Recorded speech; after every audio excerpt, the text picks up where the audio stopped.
Hey, what's up, guys? Kelly Banks here. Attitude Era in the house. Sorry I said era like that. I'm a dork. Sorry.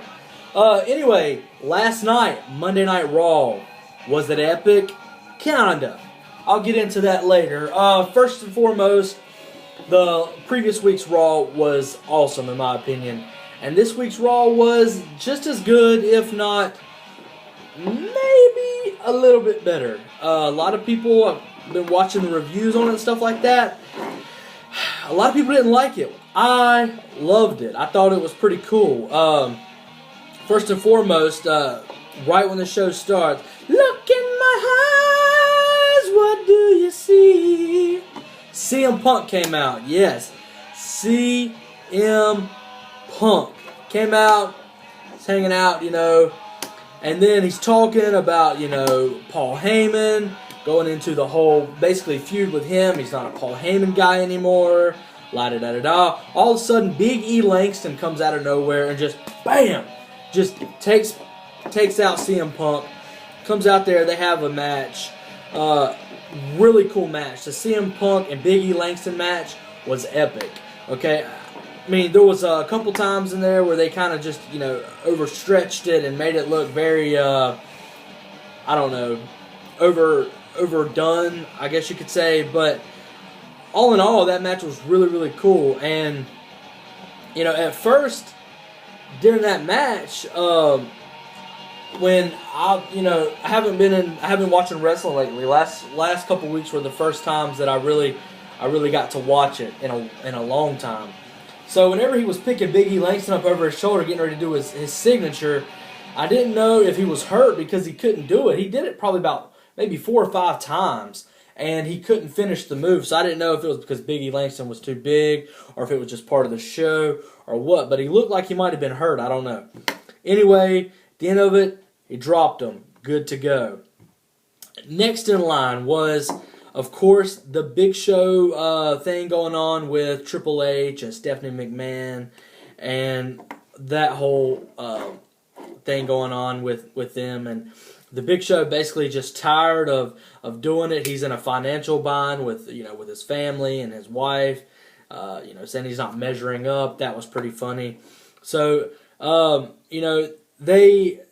They basically, Big Show basically comes out there and, says he's tired of it on, why he's being interviewed, and said that he's going to knock out Triple H.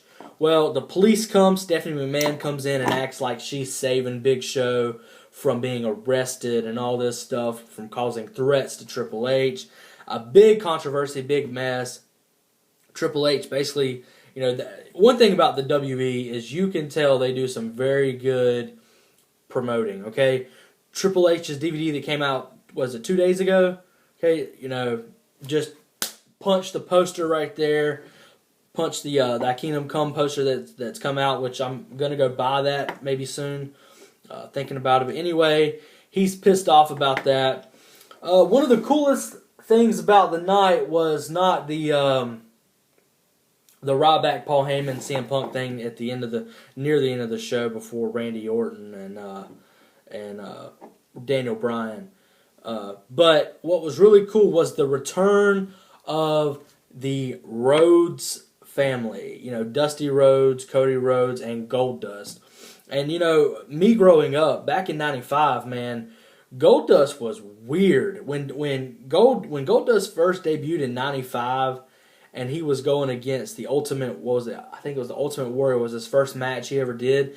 He was a weird dude, and which is funny because a lot of people thought he was gay, but he's actually just Dusty Rhodes' oldest son, which was kind of cool because Dusty Rhodes was Mr. America, man. One of the coolest guys in the WWE at the in the 80s and stuff like that. So it was really cool to see Goldust back out there. I'd heard on YouTube and on WWE.com that possibly, and on podcast too, that Goldust was going to be returning. And basically what the setup was, Triple H and Stephanie McMahon trying to give them a deal, basically, to get their jobs back. And the deal is basically to take on the Shield at Battleground, which I knew that was going to happen. I didn't know it was possibly going to be the Shield. I was thinking about it because, a couple weeks earlier, the Dusty Rhodes was surrounded by the Shield, and Big Show knocked him out and all that stuff. But as far as what I thought was going to happen last night, I had no idea. So basically, the setup is this coming Sunday, Battleground pay-per-view.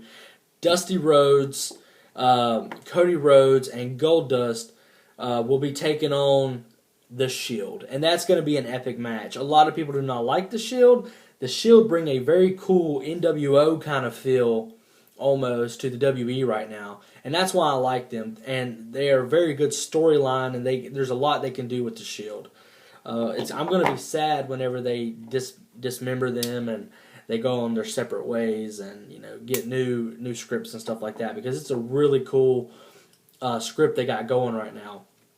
So at the end of that, Dusty Rhodes basically gets in Triple H's face. Stephanie McMahon says, if you want to fight, you might just get one. And then they're kind of leaving the ring or whatever, and you see Goldust turn around, and the Shield just comes after him and annihilates every single one of them. Well, except maybe Cody Rhodes at first. Basically just beat the living crap out of Dusty Rhodes.